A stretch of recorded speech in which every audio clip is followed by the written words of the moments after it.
அன்பார்ந்த சகோதர சகோதரிகளே,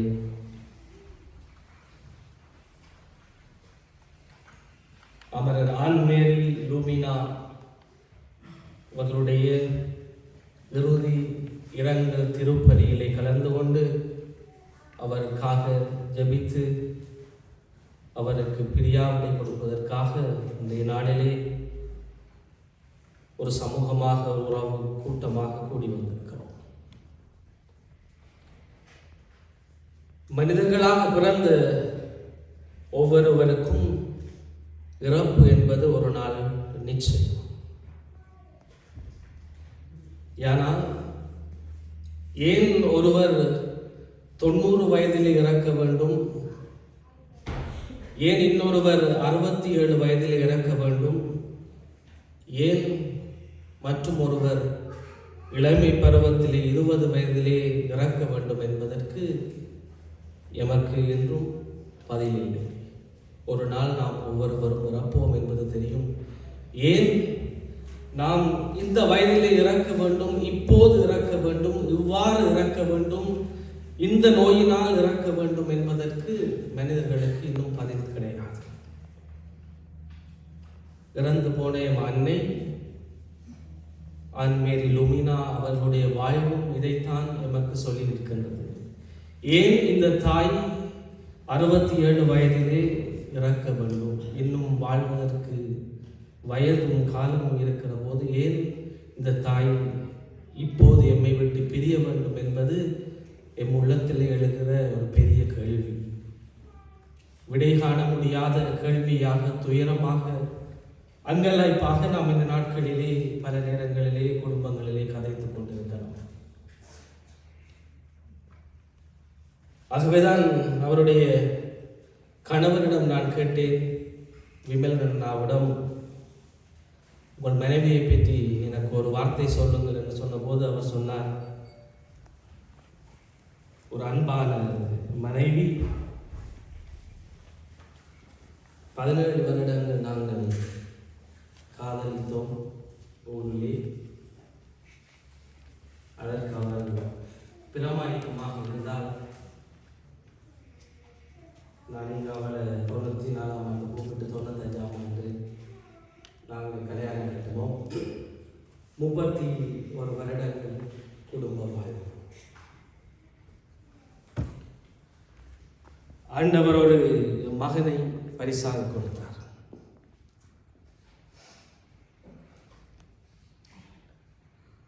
அவள் ஒரு நல்ல தாய், நல்ல உறவினர், அன்பார்ந்த நண்பி. அனைத்தையும் கடந்து இங்கே வந்திருக்கிறவங்களுக்கு தெரியும், அவள் ஒரு நல்ல ஆசிரியர், கணிதம் மேக்ஸ் படிப்பிச்ச ஒரு டீச்சர். அப்படித்தான் அவளுக்கு அதிகம் அறியப்பட்டார். தன்னிடம் இருந்ததை பிறருக்கு வாரி கொடுத்தவர், தன் திறமை பிறரோடு பகிர்ந்து கொண்ட அந்த ஒரு நல்ல தாய், நல்ல ஒரு மனிதர், நல்ல ஒரு உள்ளம் என்று ஆண்டவருடைய சன்னிதானத்தை அடைத்து. ஆகவே அன்பான சகோதர சகோதரிகளே, இன்றைக்கு எங்களுக்கு விடை இல்லை. ஏன் இவர் இவ்வாறு துன்பப்பட்டு நோய்வாய்ப்பட்டு எங்களை விட்டு பிரியவர்?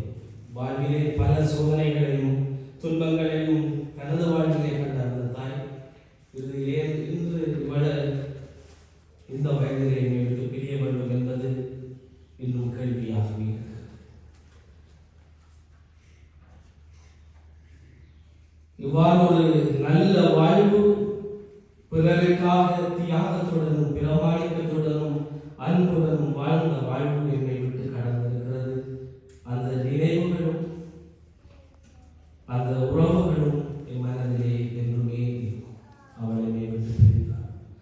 ஆகவேதான் கிறிஸ்தவர்களாகியும் எமக்கு இறப்பு என்பது வாழ்வின் முடிவு அல்ல. இறப்பு என்பது வாழ்வின் ஒரு இன்னொரு நிலையை கடக்கிற ஒரு நிலை. வாழ்வு மாறுபடுகிறதே அன்று வாழ்வு அழிந்து போவதில்லை என்று சொல்லி கிறிஸ்தவ விசுவாசம் நமக்கு கற்பிக்கிறது. ஏழையை உள்ளத்தோர் பிறர் பெற்றோர், ஏனெனில் விண்ணரசு அவர்கள் கனிவுடைய ஒரு பிறர் பெற்றோர், ஏனெனில் அவர்கள் உரிமை சொத்தாக்கிக் கொள்வார்கள். இரக்கமுடையோர் பிறவேற்றோர் ஏனெனில் அவர்கள் இரக்கம் பெறுவர். இவ்வாறு இந்த நற்செய்தியின் விளிமையங்களை வாழ்ந்த ஒரு தாய் பல நினைவுகளோடு எனக்கு விட்டு சென்று இன்று இறைவனுடைய சன்னிதானத்தை, இறைவனுடைய நிலையில்லாத அமைதியை அடைந்திருக்கிறார். ஆனால் அவளை பிரிந்து வாடுகிற எனக்கும் உங்களுக்கும் அவருடைய கணவருக்கும் மகனுக்கும் உறவுகளுக்கும் அது ஒரு புரியாத புதிராக ஏற்றுக்கொள்ள முடியாத ஒரு நிலையாக இன்று அமைந்திருக்கிறது. ஆனால் ஆண்டவர் தருகிற வார்த்தைகள் ஆறுதல் நிறைந்த வார்த்தைகள்.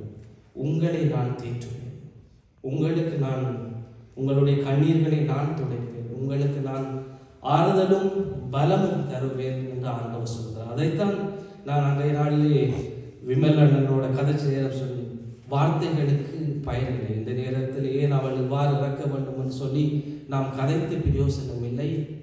ஆண்டவருடைய திட்டம் அது. ஆண்டவர் இதை ஏற்றுக்கொள்ள எங்களுக்கு சக்தியையும் பலத்தையும் தந்தால் அது காணும்னு சொல்லி அவர் எனக்கு சொன்னார். கிறிஸ்துவில் அன்பார்ந்தவர்களே, கிறிஸ்தவர்களாக எமக்கு வாழ்வு இறப்பு ஒரு முடிவல்ல, அது மாறுபடுகிறது என்பதற்கு ஒரு சிறிய கதையோடு நான் இந்த மறைவுரையை நிறைவு செய்து வருகிறேன். ஒரு கடற்கரையிலே பெரிய ஒரு படகு, ஒரு கப்பல் ஒன்று பயணம் செய்ய புறப்பட்டதாம். அழகான கப்பல் ஒன்று ஒரு கடற்கரையிலே பயணம் செய்ய புறப்பட்ட போது தந்தை தனது மகனை கரையிலே வைத்து அந்த பயணம் செய்கிற படகை காட்டி ரசித்துக் கொண்டிருந்தார்கள். ஆனால் கடலிலே படகு புறப்படுகிற போது, அது ஒரு தொலையை அடைகிற போது என் கண்களுக்கு அது மறைக்கப்படும். மெதுவாக அது காணாமல் போகும் என் கண்களில் இருந்து என்று சொன்னால், அது கரையை அடையத்தான் அந்த படகு புறப்படுகிறது. ஆனால் என் கண்களுக்கு மறைக்கப்படுகிற போது அந்த மகன் தந்தையை பார்த்து அழுதான். நான் ரசித்து கொண்டிருக்கிற அந்த படகு என் கண்களை விட்டு மறைகிறது என்று அழுகிற போது அந்த தந்தை அந்த மகனை பார்த்து சொன்னானாம், மகனே, படகு உருவாக்கப்பட்டது பயணம் செய்ய, அதன் மறுகரையை அடைவதற்கு. அது தன்னுடைய அந்த வாழ்வின் இலக்கையை அடைந்திருக்கிறது என்று சொன்னார். ஆகவே அந்த படகு மறுகரையை அடைகிற போது இன்னும் சிலர் அந்த படகை பார்க்கிற போது மகிழ்ச்சி அடைவார்கள், அந்த படகை வரவேற்பார்கள், அந்த படகை கண்டு சந்தோஷப்படுவார்கள், அதை கண்களால் பார்ப்பதற்கு. ஆகவே ஒரு மனிதனுடைய வாழ்வும் சிறப்பாக இந்த இறந்த எம் அன்னையினுடைய வாழ்வும் அவ்வாறு தான் அமைந்திருக்கிறது.